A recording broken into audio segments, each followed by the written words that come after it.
Thanks, Roman, and good morning, everyone. As mentioned, my name is Cole Carr. I'm the Public Affairs Field Coordinator for the California Special Districts Association here in the Central Network, based in Bakersfield, and I cover the region roughly from here in Bakersfield up to Merced, as well as Inyo County for the association. And thank you to all the legislative and agency staff that are joining us from here in California all the way out to Washington, D.C. this morning. We appreciate the 90 staffers and some elected officials and you that are joining us this morning and taking the time for this unique approach to our annual tours. Due to COVID-19, we've taken our normally in-person and regional tours, and we've taken and altered them to a more thematic Zoom approach and format. Today, we're going to be hearing from special districts in the Central Valley and in Southern California on how they are addressing the state's water challenges, some of the newly implemented water policies, as well as water sustainabilities for their communities. As a note, both of the videos that you're going to be seeing today, they were shot before COVID-19 was even a thing. So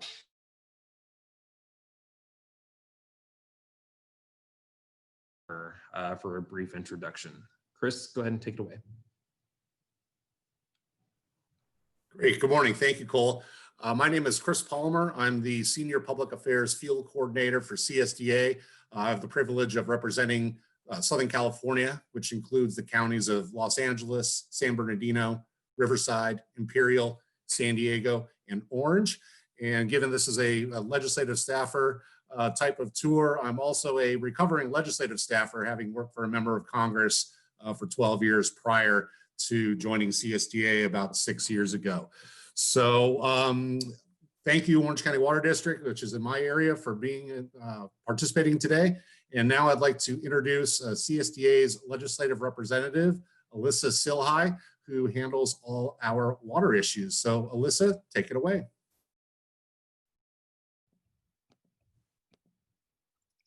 Sorry, it took me a minute to get my video on. Hi, good morning. I'm Alyssa Silhai, like Chris said, a legislative representative here at CSDA. As he said, my issue areas cover the environment, emergency response and disaster preparedness, and public works. I'm so glad you're able to join us this morning and hope that you find the information that's presented today to be useful as we continue to seek solutions to increase water conservation and groundwater sustainability in California. If you have follow-up questions after this morning or any time throughout the year on policy issues pertaining to how special districts are engaged in this important work, please do reach out to me and consider me a resource. I look forward to working with you all. Today, we're going to tour with the Madera Irrigation District, Madera Chowchilla Resource Conservation District, and Orange County Water District to learn some of the innovative ways that special districts are working to ensure a sustainable, resilient water supply for the future. Thank you.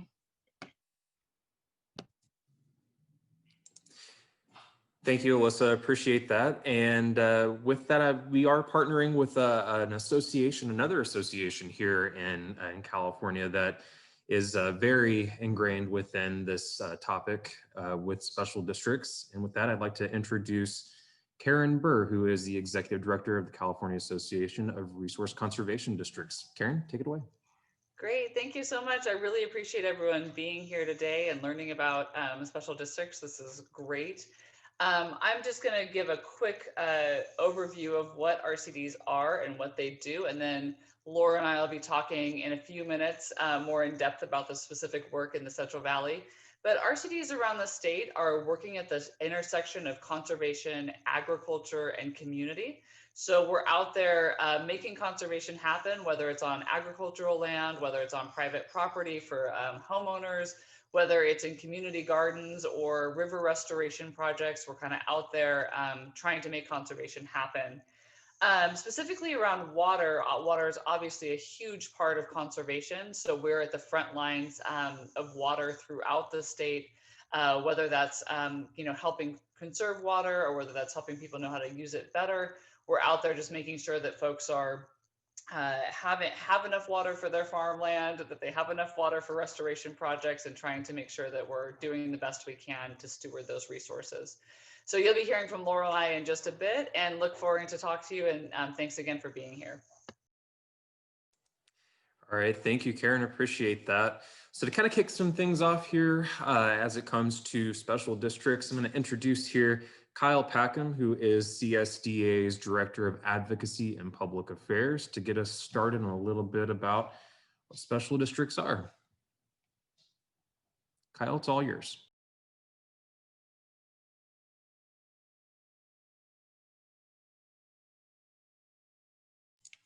Kyle, if you're talking, you're muted. Sorry for that. I shared my screen a little bit too early there. I was jumping the gun. I'm just so excited to have everybody on the call with us today. It's an exciting opportunity to get to reach a few more people than we might otherwise with our in-person tour. So we guarantee that you will not get COVID from this tour.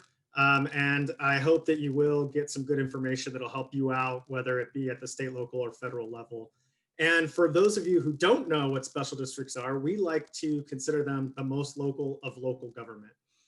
This little presentation that I'm about to show you will give you a taste of what a special district is. And I'm going to move through it pretty quickly because some of you may have seen this presentation on a previous tour of ours. So I'm going to try to keep it fresh, give you maybe a little bit of new information, but make it short and sweet just so that you have a good foundation for the stars of the show who are going to be presenting to you in a moment on how their districts are addressing and advancing groundwater sustainability.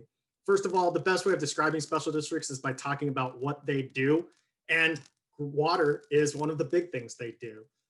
We have over 300 water districts here in California, but we also have wastewater districts, fire protection districts, irrigation districts, solid waste districts, airport districts, healthcare districts. So there's a wide array, and they don't just exist here in California, they exist across the country. And in fact, special districts account for about 40% of the country's utilities and provide many other essential services and first responder type services. You might be surprised to know if you're in a rural area of the state and you know your special districts there, you might be surprised to know that they also exist in the urban areas of the state and vice versa. They do look a little bit different. They tend to be smaller in the rural areas and focused on kind of limited problems that the local communities are looking to solve, whereas in the urban areas, they tend to be looking to create economies of scale, connect cities, counties, even across boundary lines to specialize in more regional solutions. But they do exist in both. It's about 50-50 really. And they do serve populations both large and small.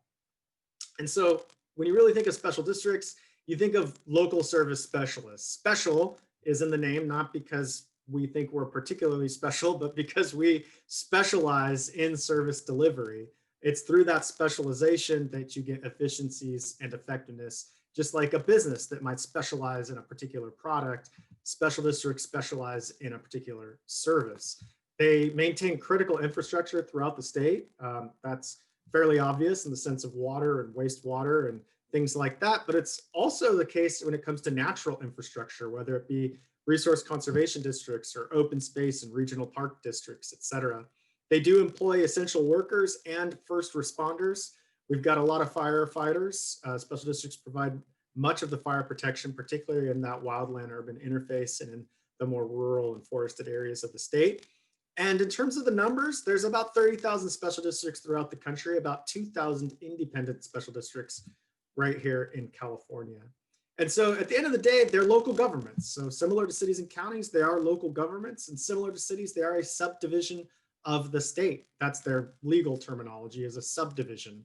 They are authorized in state statute through what are called enabling acts, but it's at the local level really where the people, the voters, the residents, hold them accountable. And typically that's through a public board. Those boards for independent special districts are typically elected. The vast majority are elected. There are a handful that are appointed to fixed terms. We'll talk about that in a minute, but all of them are formed through that public process. Usually that public process occurs through what's known as a local agency formation commission, or a LAFCO, which brings the stakeholders together, does an analysis, files a recommendation, and ultimately it's the people that end up having the final say. If there's going to be a tax associated with that district, they'll end up even voting sometimes at a 2/3 threshold if it's a special tax. They are subject to all of the state's sunshine laws, and then some, really. It's in things that include the Brown Act for open and public meetings, the California Public Records Act for records, of course, various bidding regulations to make sure all their biddings and contracts are open and public. They also have to post all of their compensation to the state controller's website, as well as a financial transaction report. And I think what ultimately is the real key to responsiveness, accessibility, accountability is, again, the role that the public plays, particularly with the board of directors, the ability to come to a meeting, to have a say in your local decisions at the most local level, because special districts tend to be more focused than a general purpose government. They have that opportunity to be more responsive on those specific concerns that relate to the service they're providing. So they're not as widespread in the field of what they're focusing on, perhaps distracted by, or perhaps the latest crisis in a particular different area. They can continue to focus for the long haul on that type of service. And I think you'll see some of that with today's presenters in terms of how innovative they've been able to be, how long-term thinking they're able to be, because they're not necessarily thinking about doing everything for everyone. They're thinking about focusing in on the one thing that they were created to solve, the problem they were created to solve. Special districts they do overlap in terms of boundaries of cities and counties, but not in terms of services. The LAF goes ensure that that happens so that they are focusing on a need that is unmet by any other type of government. Speaking of need, why were they created? They were created to meet a need. That's the story of special districts. It's places where there's a problem and they need a focused local solution. So a community turns to a special district. There's a problem they need solved. They want it done with local control, and they want it done well. They want it done focused. And so they create that special district to do it. And the story of the first special district, Turlock Irrigation District, right in the Central Valley in Turlock, California, in 1887, you have a group of farmers that comes together, says, hey, sustainable, reliable groundwater and water provided for our crops would be a great thing. Let's come together. We'll fund it. We'll appoint a board to oversee it. We're willing to pay for it if we can get this out of it that's a need that we've identified, and we can make sure that it's done right and done well. So the Turlock Irrigation District was formed in 1887 and exists to this day, providing both water and power. Expansion occurred greatly in the World War II, post-World War II area, the baby boom, lots of new communities being built. Special districts are that nimble organization that can be formed to quickly solve a problem. The number of special districts being created really stabilized in the 1970s. Two reasons: the creation of LAFCOs, which oversee that, make sure that it's organized, not just rampant creation of governments that don't need to be created, as well as consolidations where they need to occur as communities evolve, as well as Proposition 13, which really limited that property tax base. And so special districts today do continue to evolve. It's actually been a decline in the number of about 5% over the last 20 years. Meanwhile, the population in California has gone up by 20%. So they are serving more people with fewer special districts. The special districts funding, where does that come from? Well, I mentioned property taxes. You might be surprised to see that special districts provide so much service in so many parts of the state, really throughout the state, with just 8% of the statewide property tax. They also do charge rates for service in many instances, such as water and electricity and sewer. They almost never receive any sales tax. And almost all of those rates and revenues are somehow involved with the voter approval process. With taxes, every tax for a special district is a special tax, so it involves a 2/3 vote. With fees, most of those fees that special districts charge are property-related fees under Proposition 218, and so they require a protest proceeding where the local residents have an opportunity to protest with a 50% +1 majority. And so even the fees have a process where the voters are involved. This is very different than you might see, for instance, with investor-owned utilities that are regulated by the Public Utilities Commission and that are owned by shareholders. Special districts are owned by the public, overseen by the public, have a public board, and their rates and revenues are approved by the public, not through a regulatory commission in Sacramento. Their infrastructure financing also occurs sometimes through bonds. A general obligation bond, of course, requires a 2/3 vote.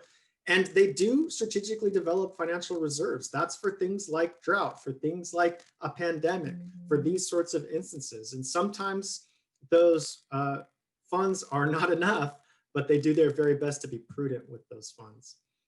Really quick, a distinction between enterprise revenues and non-enterprise revenues. Enterprise revenues are those water, electricity, those fees for service, whereas non-enterprise are things like property taxes and assessments. Most special districts receive some combination of the two, and that's important to have that diverse revenue portfolio for these sorts of interesting times that we foresee, as well as getting things like financing in place so that you have credit worthiness. Independent versus dependent.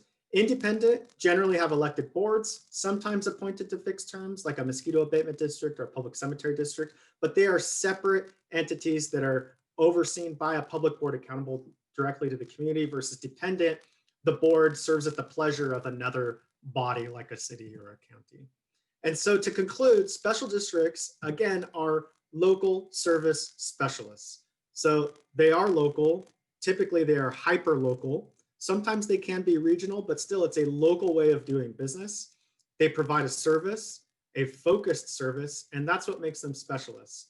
And their board members are made up of specialists, people that are passionate about the community, passionate about the issue, and their staff are made up of specialists, people that really want to focus in on that issue. They're typically the most expertise folks in the area solving that problem. And I just want to end, the one ask that I'll throw out there is the COVID-19 relief. Special districts, you might be surprised. Like I said, they're a subdivision of the state, just like cities and counties, but they did not get access to the CARES Act like cities and counties did. There's a $1.26 billion need out there. There's essential workers on the line, and that's something that we'll be looking for in the coming months and years. Thank you very much.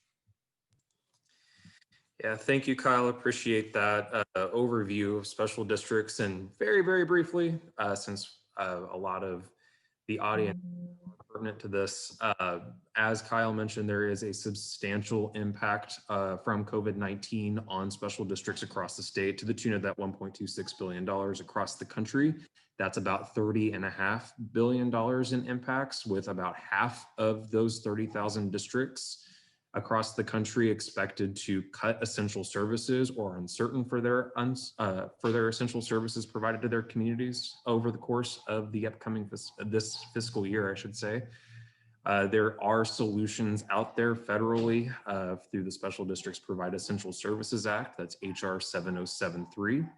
And Senate Bill S 4308, which is bipartisan over on the US Senate side, to provide a 5% set aside of future coronavirus relief funds for special districts, which is a long way in helping that out. So that is a very important piece that we are working on here. And of course, we will continue our advocacy through our state representatives in the Department of Finance and the governor's office as well to gain some future access to coronavirus relief funds as well. And with that, we'll go ahead and get our program started here with our special districts and begin our tours. Going to introduce here Dina Nolan, who is the Assistant General Manager of the Madera Irrigation District, and she is going to share a little bit about how the Madera Irrigation District is working to advance some groundwater and surface water sustainability in Madera County. Dina, go ahead. Well, hi, good morning, everybody. Thank you for having us. And as this is a tour, I'd like to say welcome to Madera. So you are currently sitting in the geographic center of the state of California, Madera, California. We also are home to Yosemite National Park. So Madera is also known as the gateway to Yosemite.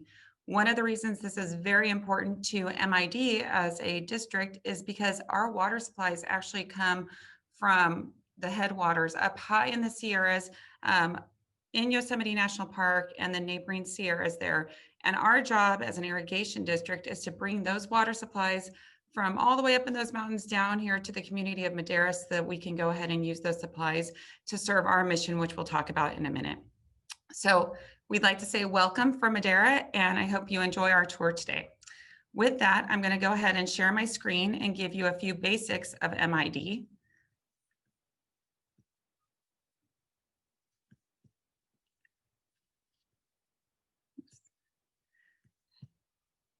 And can everybody see my screen? Hopefully so. So just a few basics of MID here. We encompass 140,000 acres. That area actually covers also the city of Madera. So we have both urban and ag constituents within our district. We operate 300 miles of canals and 150 miles of pipelines. So if you were to drive that length, that's from about San Francisco, California, all the way to just north of San Diego, California. So we manage a lot of infrastructure. We are a special act district governed by the California Water Code. We are directed by a 5-member board of directors who all must reside within our district. So they are all community members. Many of them have been here for generations and generations. MID actually formed one of the first groundwater sustainability agencies in 2016. We have been on the forefront of groundwater sustainability since SGMA was passed in 2014. When SGMA was passed in 2014, we realized, particularly within the Madera subbasin, because we were already having a number of groundwater issues, that we needed to do something and we needed to do it quickly. So MID not only began working on the groundwater sustainability plans, which were required by the state in the beginning of 2020, we also began implementing projects right away. With those projects, we have done a number of activities, which we will talk about in just a few minutes. The other thing I would like to take a look at here is MID's mission statement. And we always begin all of our presentations by reflecting back on our mission statement. And we reflect back on this often because, as was spoken about earlier, we really have very specific missions with MID. And our mission is to obtain and manage affordable surface water and groundwater supplies in a manner which will ensure the long-term viability of ag in the district. MID has been around for 100 years. Actually, the 2020 marks our centennial.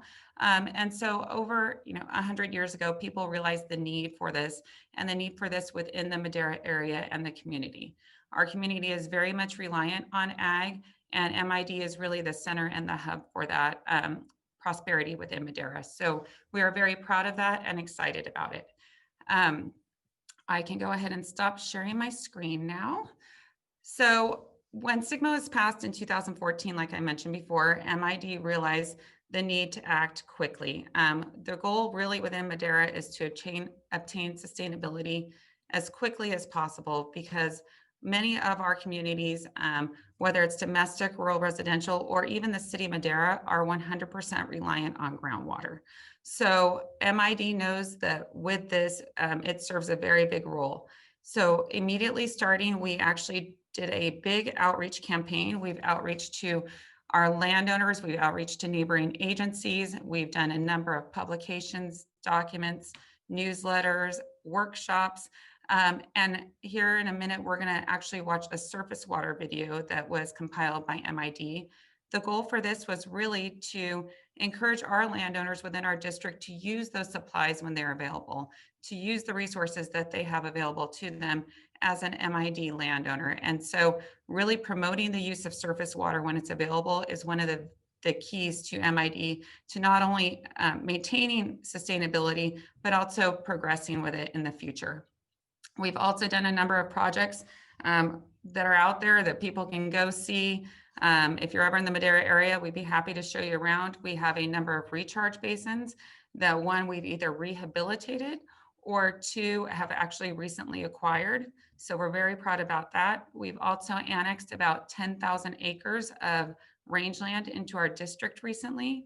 We've partnered with a nonprofit called Sustainable Conservation on on-farm recharge programs, along with developing a tool that was originally specialized for MID, but now is being deployed throughout the state, called the GRAT, the Groundwater Recharge Assessment Tool. And that helps local agencies, cities, counties, whatever organizations to go ahead and start analyzing their groundwater, what areas would be best for recharge. So we're really excited. We've been on the forefront. We know that we have very unique opportunities here, and we're really trying to take advantage of those. And with that, I think we're going to go ahead and play the surface water video, again, with the goal of encouraging the use of surface water, which is one of the main priority missions of MID.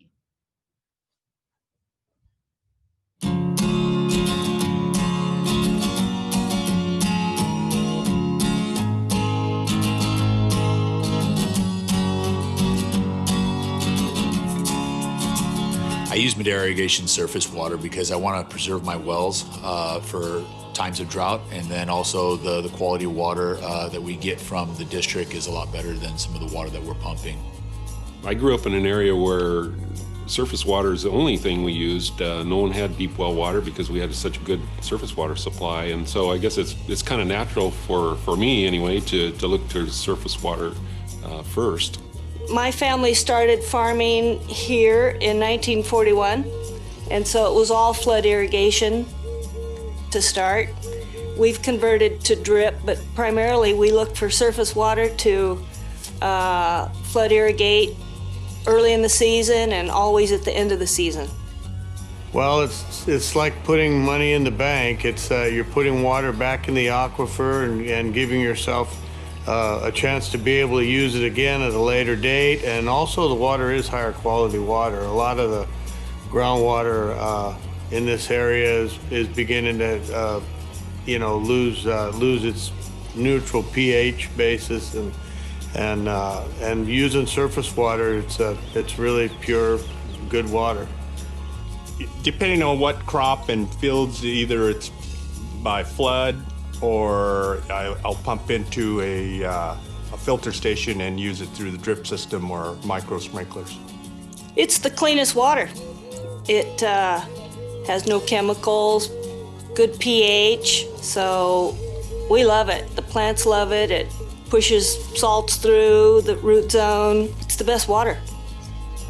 The surface water that I use from Madera irrigation goes through our drip system, as you can see behind me. We go right through our filter station, so we lift right out of our turnouts and go through our drip systems. Well, I think the ease of use, it takes a lot less horsepower to use the surface water for myself. And, again, going back to the quality, the water quality is a lot better. We're going to have to use as much surface water as possible so that we preserve our groundwater. There's going to come a point where the water levels will get so deep that we won't be able to pump the water, or the state will come in and say that you can't pump the water. It makes agriculture sustainable here in Madera County. If we continue to overdraft the aquifer, one of these days we won't have any water to draw on, and we don't have enough rain fall out of the sky to replace what we've been taking out. So we need to have a secondary source of water to maintain sustainability in Madera. It's going to be the savior of our groundwater basin, and as a family we're looking toward the long term. I'm a fourth generation California farmer, and my nephews will be fifth generation, so we're hoping to be farming for generations here. Surface water benefits our bottom line by helping us not have to put on amendments at the end of the year. We're putting on a lot cleaner water than the water that we're pumping. So at the end of the day, I can probably shave off some amendments at the end of the year, not having to put those on my property. I use the surface water mostly for micro sprayer and drip irrigation systems, and so we filter it, we pump it, pressurize it.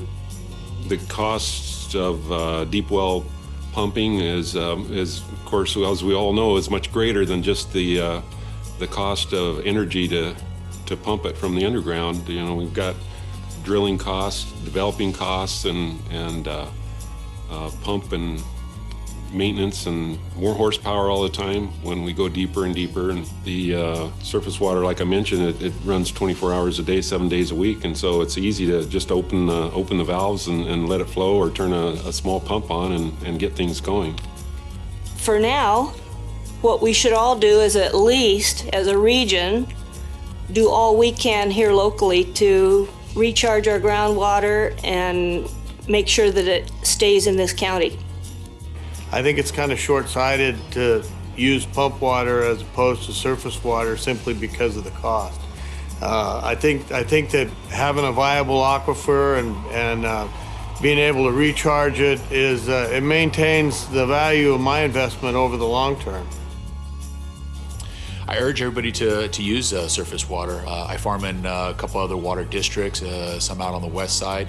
So the cost of water here in the district is still very inexpensive in my eyes. So I would urge everybody to use that. Preserve your wells.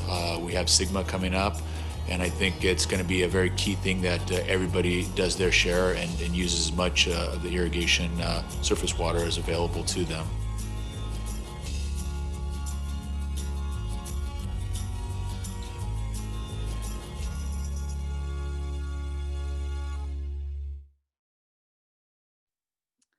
So I hope everybody enjoyed our video. It really speaks towards the mission of MID of achieving both groundwater and surface water sustainability well into the future. So with that, thank you for visiting Madera and hope to see you soon.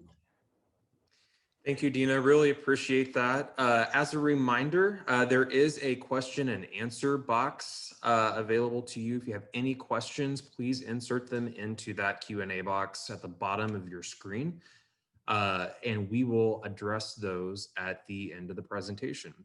Transitioning now, we're going to go ahead. I'm going to introduce the Madera Chowchilla Resource Conservation District and Laurel Angel, who is the general manager for the Madera Chowchilla RCD, along with Karen Burr, who is coming back to visit with us as well. So Laurel and Karen, the floor is yours.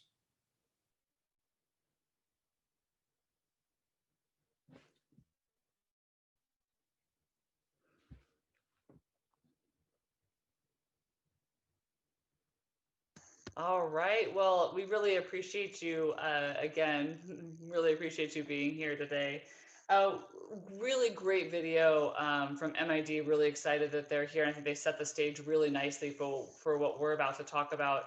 And I really appreciate how a lot of the farmers were talking about how you know, really there's a role for everybody in this. That this is one of those things that we're all going to have to jump in and throw our shoulders in to address these really important groundwater issues if we're going to move this issue. And so we're going to talk really similarly about the special role for RCDs in this work. We really appreciate the important role that the irrigation districts play and complement them and work with them very closely. So we're going to elaborate on that a little bit and just talk about the role for conservation districts within this work as well. So to start off with, I just want to talk a little bit. You're on mute, Karen. Yeah, sorry. We're gonna talk just a little bit more in depth about RCDs.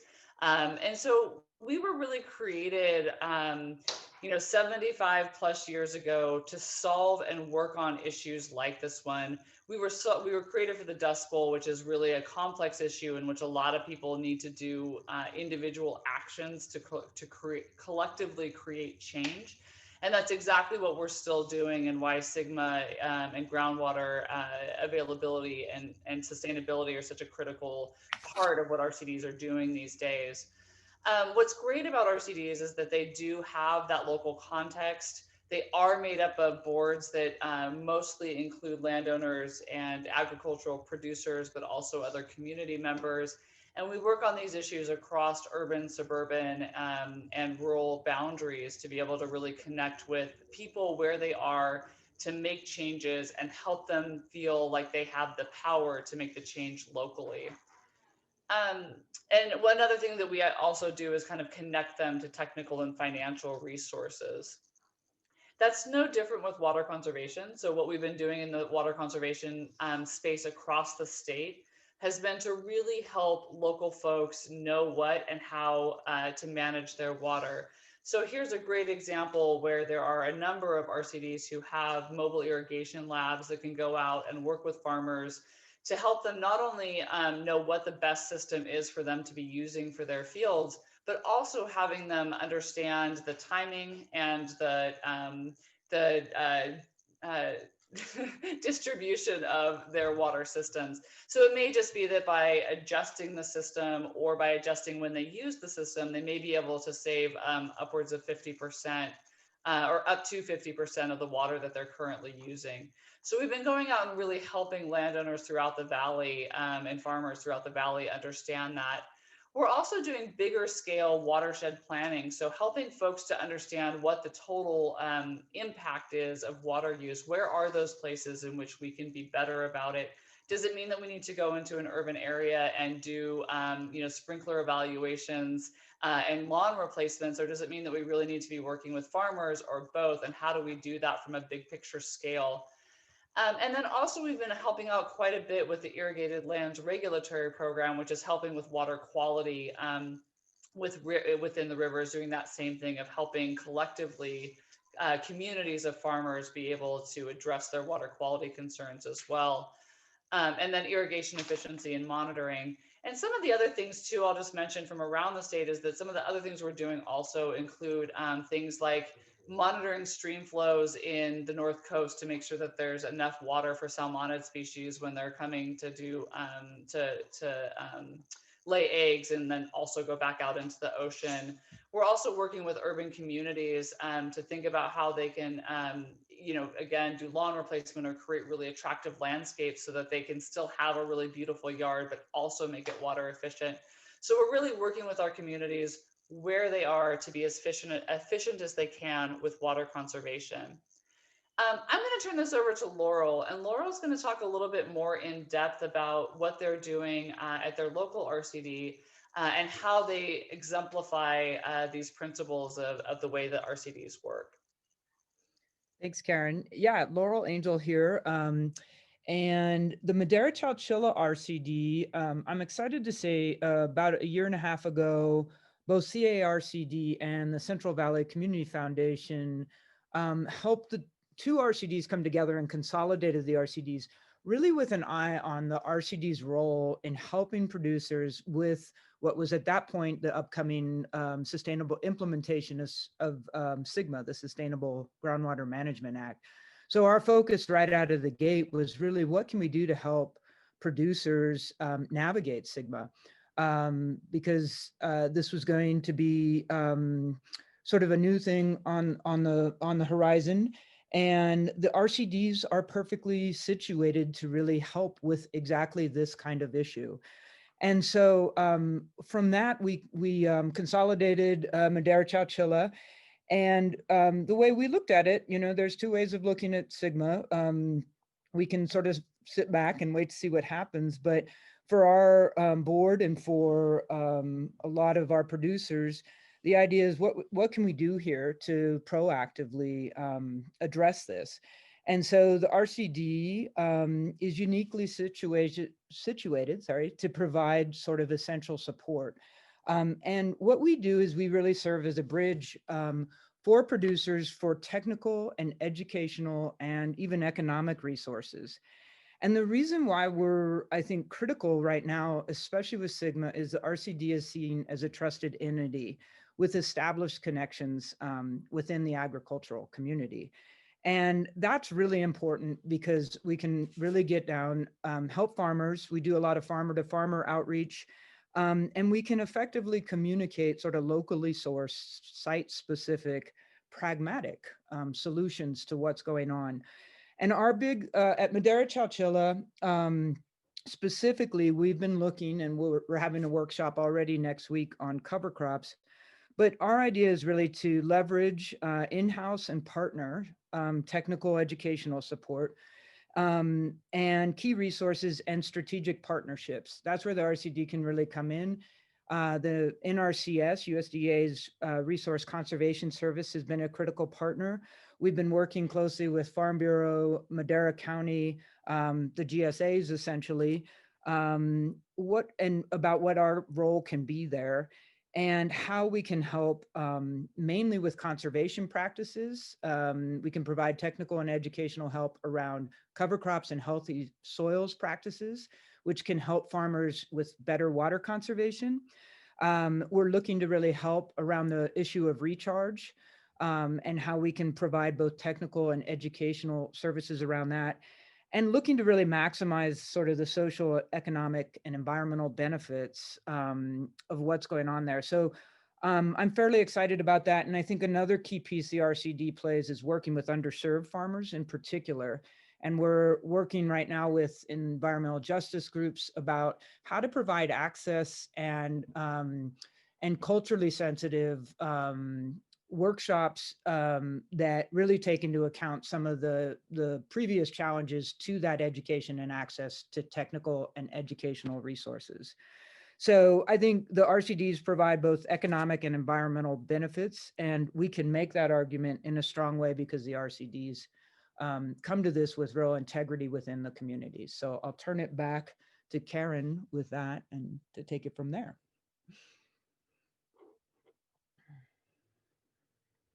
Perfect. I think maybe I'll just highlight on this slide as well that we just came off of. Just the idea here that we do work outside of, we can in this GSA role work outside of local politics. And as Laurel said, we really play that center connecting role, which gives us the opportunity to work with farmers and ranchers outside of that regulatory context of the GSAs in this kind of partnership role. And a lot of times just being in that trusted, accountable role allows people to have the confidence to allow us onto their properties to help them with challenges. Because if they know that they're not going to be reported and that we're not going to tell on them for things that they're doing, maybe that are not quite within the confines of the law, they feel a lot more confident in allowing us to come out and help them with the problems that they have. And overall, that really helps us address all those environmental challenges. And then on the backside, we can turn around and be like, you know, that over there might be something that we want to fix. Let's find some funding to help you get that figured out, rather than coming out with fines and penalties for them. So it gives a real carrot in the presence of the sticks that exist behind it. So with that, I will turn over the floor and just say thank you. And please feel free to contact myself or Laurel at any time. We'd love to either take you on a tour or just answer any questions you might have about RCDs. Great. Thank you so much, Karen and Laurel, for the wonderful presentation. Very informative. Really appreciate it. Friendly reminder to attendees, if you have questions, please use the Q&A box at the bottom of your screen. And now it is my pleasure to introduce Mike Marcus, who is the General Manager of the Orange County Water District, which manages the Orange County Groundwater Basin, supplying water to 2.5 million people in North and Central Orange County. Mike has over 40 years of experience, and he's well known for his expertise in large project implementation and water resource management. He is only the 6th general manager at OCWD, having started there in September of 2007. So with that, Mike, take it away. Well, thank you very much, Chris, for the introduction. And as Chris mentioned, the Orange County Water District, we manage a very large groundwater basin in central and northern Orange County. We were formed by the state legislature in 1933. Primary mission is to manage this large groundwater basin and protect the rights that we have on the Santa Ana River. We are actually, or we could be considered, a wholesaler of groundwater. So what we do is we provide the groundwater to 19 municipal retail water agencies, which serves 2.5 million people. The basin currently supplies 77% of the total water demands for those retail water agencies. So you can see how we're highly reliant on groundwater. The remaining 23% they have to purchase from the wholesaler of imported water, the Metropolitan Water District of Southern California. And the importance there is groundwater costs about half what imported water does. So it's very important for us as an agency to sustainably manage the basin so that we can continue to pump water out of the basin. We're governed by a 10-member board of directors who are directly elected, serve 4-year terms. We are a non-adjudicated basin, so we actually have control of the pumping out of the basin, and that does change from year to year. The board every April sets the amount of pumping for the next year, so that can change depending on the overdraft or the health of the groundwater basin. And they also set the rate that we charge. So those retail water agencies, for every acre foot of water that they pump out of the ground, they have to pay to us $487 an acre foot. So the cost of groundwater to the retailers is $487 an acre foot. We are a special district. And this is very important because I think, as was mentioned earlier, but what I'd like to stress is as a special district, we really have local control over our mission, over what it is that we have to do. And that's our primary and only focus in life, is to manage that groundwater basin and make sure that we do it in a sustainable manner. And that's very important because here in Southern California, a lot of people don't realize that we live in a desert. We only get about 13 inches of rainfall a year. Those different sources of supply to the groundwater basin, if you will, are that natural rainfall, which of course is variable, that changes from year to year. Stormwater capture is an important component, as well as flows in the Santa Ana River. I mentioned Santa Ana River flows. What's unusual about the Santa Ana River is it actually has water in it. A lot of rivers in Southern California have no water in it, they're dry. However, in the upper Santa Ana watershed, all of those cities discharge their wastewater into the Santa Ana River. That wastewater flows, highly treated wastewater, flows downstream. We capture it, it becomes a source of supply. So that's a source of supply to the basin. We will purchase untreated imported water as a source, and recycled water. And that's really been the really key to being able to sustainably manage the basin. Because what that recycled water gives us is really water supply reliability. It's very reliable, and we've developed that in really I think a remarkable way. What we've done is we've created the world's largest potable reuse project called the Groundwater Replenishment System. And the Groundwater Replenishment System currently provides 100 million gallons per day of recycled water. We take all of that water and we put it back into the groundwater basin. So it becomes a source of supply, a very key source of supply to the groundwater basin. At 100 million gallons per day, that's enough water for approximately 850,000 people.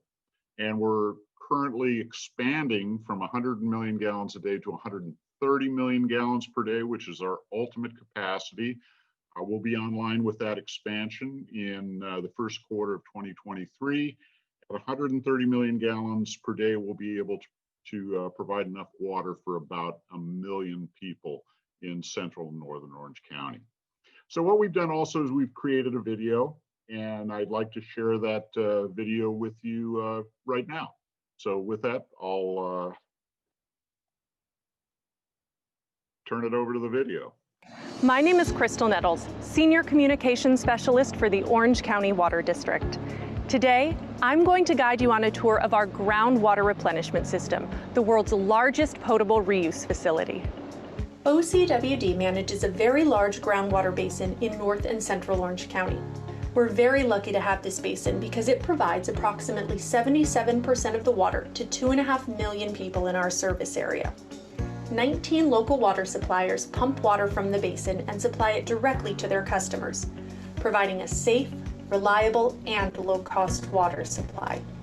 Our mission at OCWD is to protect this basin so that it can continue to be the main source of water for these agencies both now and for future generations.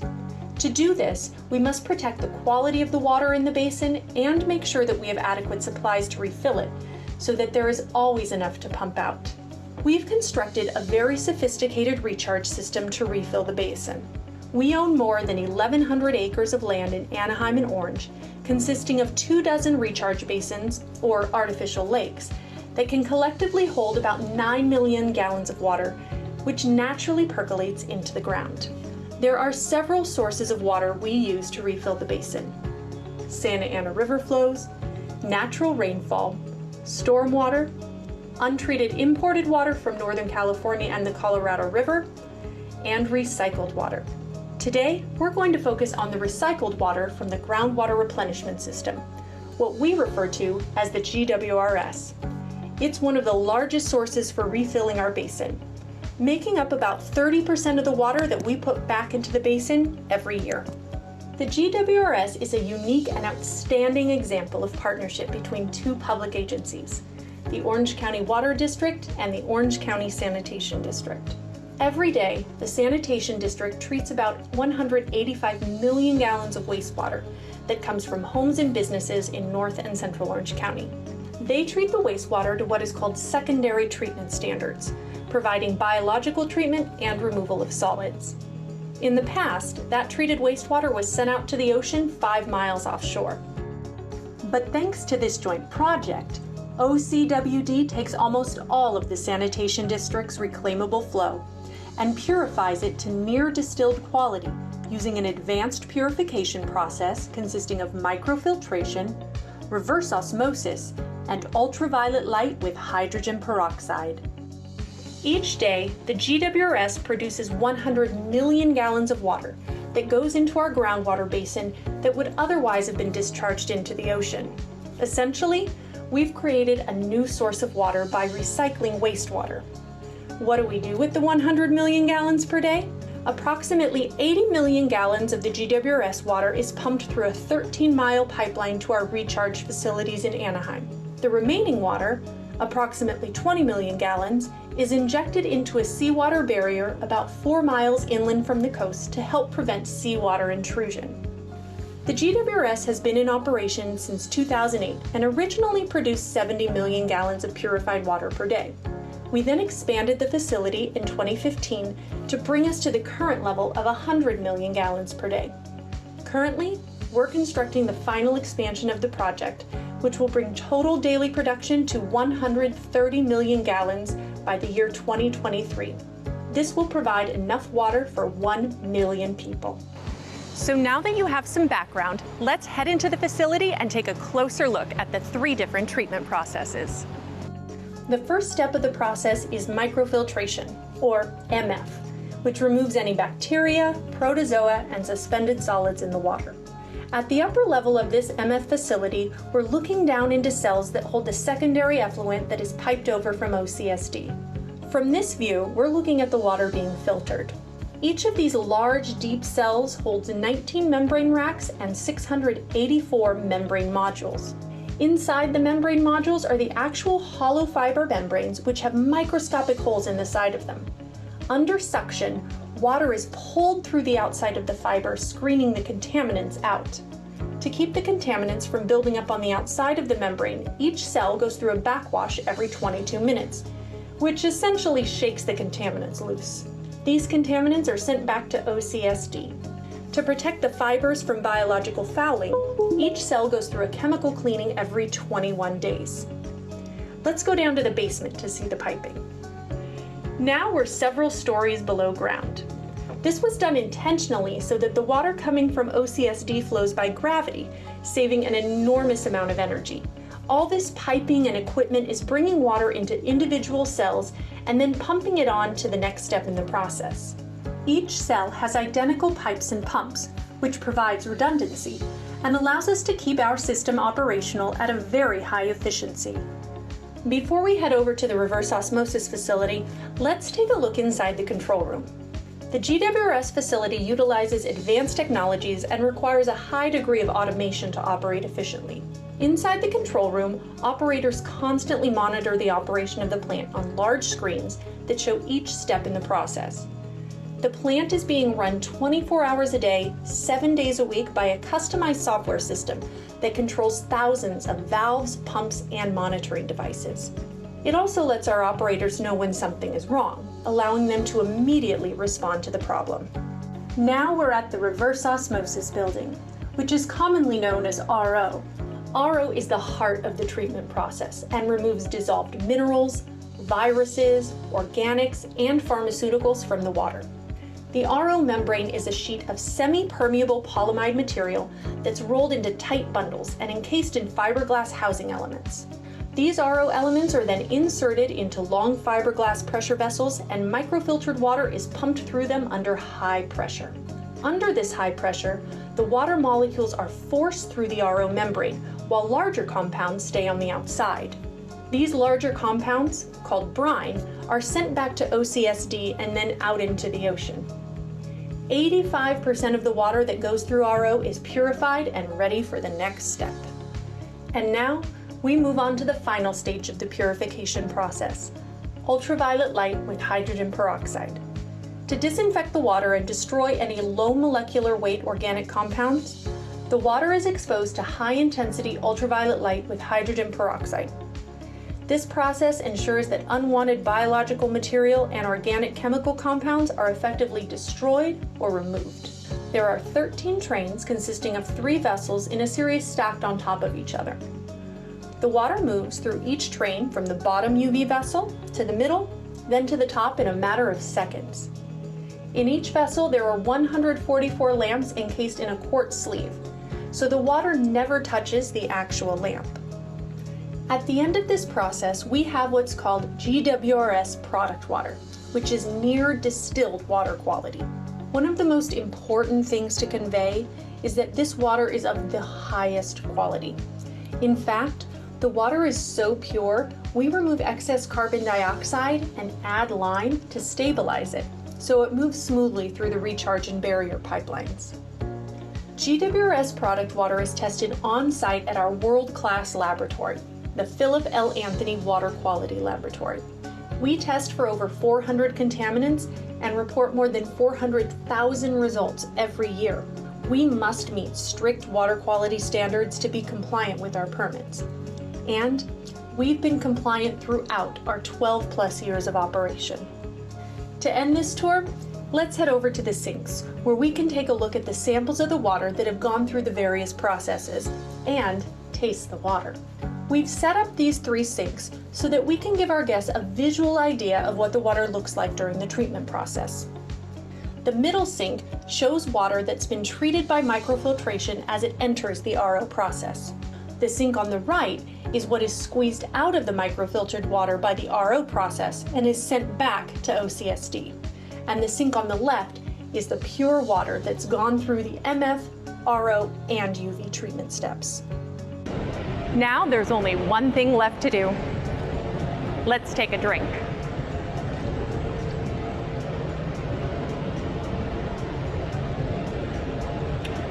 Wow, that's really good. It tastes like water because it is water. Thank you for taking the time to join us on a tour of this amazing water treatment facility. We are so happy to have the opportunity to share it with you.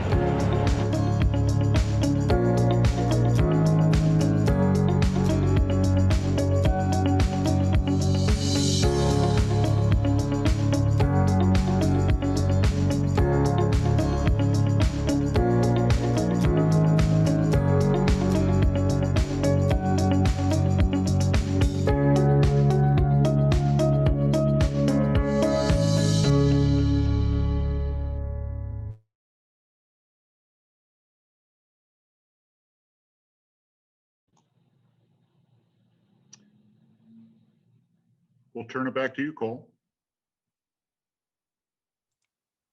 All right. Well, thank you, Mike, and the Orange County Water District. That is some very awesome technology that you have there working in the Orange County Water District. So thank you for that. Thank you for that video presentation. For now, what we'll do, we have a poll that Roman is going to put up on the screen here, and it's just going to be kind of like a wrap up how you kind of like a post ending to the beginning of the first poll that you all took. Please feel free to access that as we close out here and do some question and answer periods. We are running up pretty close to 11 a.m., which is the scheduled ending of this. We do respect everyone's time. So if you have to jump off, we understand. We are going to make sure that all the questions and answers here are funneled back and all questions are answered. But in the meantime, if there are any Q&As, questions that you have, please put them in that question box here, the Q&A box. We do have 3 at the moment, which we're going to go ahead and jump into. 2 are specifically for the Madera Irrigation District, and 1 is for the Orange County Water District. Dina, we have the first question for you. If you could restate what the online groundwater recharge tool is. Yes, so what I was referring to is actually called the GRAT. It's the GRAT, the Groundwater Recharge Assessment Tool. It's not available online. It was developed in conjunction with Sustainable Conservation, which is a nonprofit based out of San Francisco, and they can develop it for specific areas. So it was piloted and developed in conjunction with MID, Ancillary Irrigation District, but now is being deployed throughout the state. So if anybody's interested in that, I'd be happy to get Cole the contact information, and you're welcome to contact Sustainable Conservation and see if it's possible in your area. All right, thank you, Dina. And then secondly here for you, we have a question that is very, very relevant for everything throughout the state as well. What challenges are the district facing with a changing climate? Specifically, how is the district addressing the reliability of the snowpack and meeting the needs for their surface water delivery? Yeah, and that's a great question. We understand that things are going to change in the future related to climate change. We understand that the timing of our supplies is going to change, that the rates of those supplies will change throughout the year. And so what we're doing is here within MID, we're actually a conjunctive use district. So most of, or pretty much all of our landowners rely both on groundwater and surface water. So they all have individual private wells along with their surface water supplies. So really stabilizing the aquifer related to groundwater is key for us here in this area, both related to groundwater sustainability along with climate change. So what we're doing here locally within MID is we are acknowledging that, and we are developing, like I mentioned before, recharge basins, on-farm recharge programs, things like that, so that when the supplies are available, those are then captured and essentially stored in our groundwater aquifer for use in the future. All right, thank you, Dina. Appreciate that, that answer. We have one more here at the time. This one is for the Orange County Water District, and this comes from Assemblywoman Sharon Quirk Silva's office, Christopher there. Asks you, Mike, for OCWD, has water usage rates in Orange County increased with COVID-19 and with more people staying at home?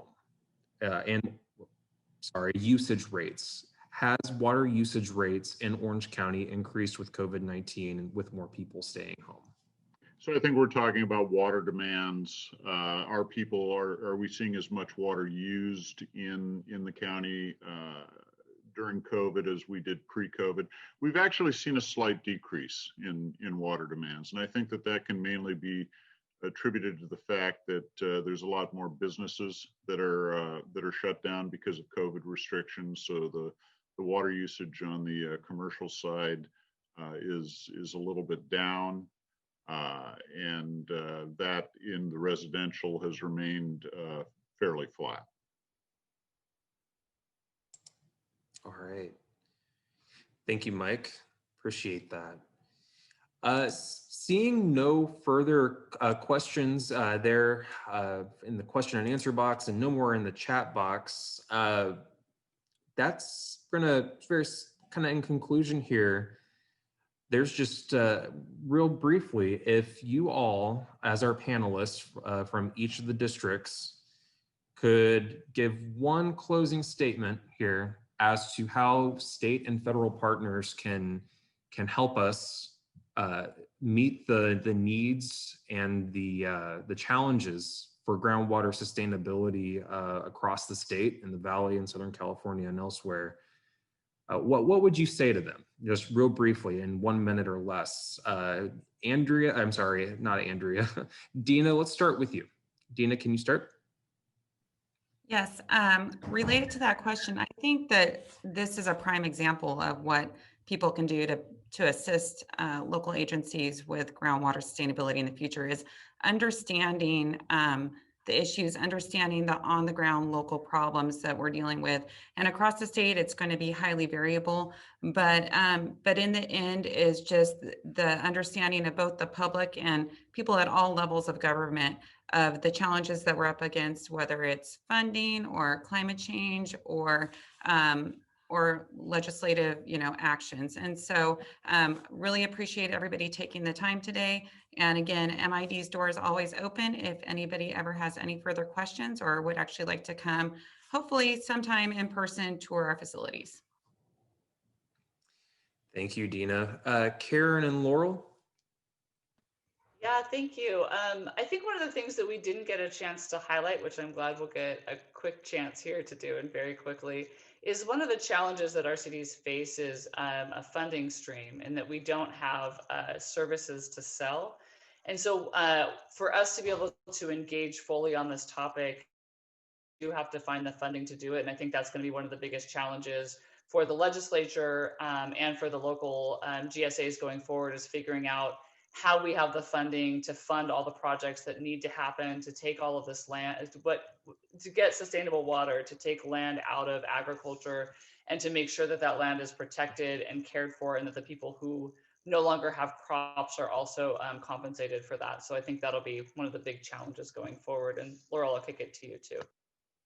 I would just say the critical role agriculture can play right now in some of these huge challenges, such as climate change, meeting Sigma goals, all of that. There's real opportunity here, but again, I would say it comes with funding. But I think it's an exciting time if we can, get the policy and funding support that we need. Thank you, Karen and Laurel. Appreciate that. And Mike, to wrap us out here. Yeah, I think one of the keys that we talk about, at least in Southern California, is water supply reliability. Right now, a lot of the water, we rely on imported water sources, which is either water from the Colorado River, Northern California. We can't rely on those. We need to be independent. We need to build that independence. In order to do that, we need to build large-scale projects. And that has to be looked at, I think, holistically, certainly at the state level. And I know it's repetitive from the last two presenters, but funding is a key element to be able to attain that goal, which I think is critical for the state of California. All right. Well put, Mike. Thank you so much. And with that, that concludes the presentation today for our Groundwater Sustainability Legislative Tour for CSDA. We thank all of our state partners and our federal partners and beyond for joining us here today to learn a little bit more about how special districts are making the difference here on groundwater sustainability and addressing the needs here in California. Also, thank you again to Dina and the Madera Irrigation District, as well as Laurel from the Madera Chowchilla Resource Conservation District. Thank you, Mike Marcus and the Orange County Water District, as well as our partner with the California Association of Resource Conservation Districts, Karen Burr, for joining us for this morning. We thank you all, and we'll be following up with you and all of our participants and attendees on this matter. So thank you so much for joining us, and we hope you have a great rest of your day.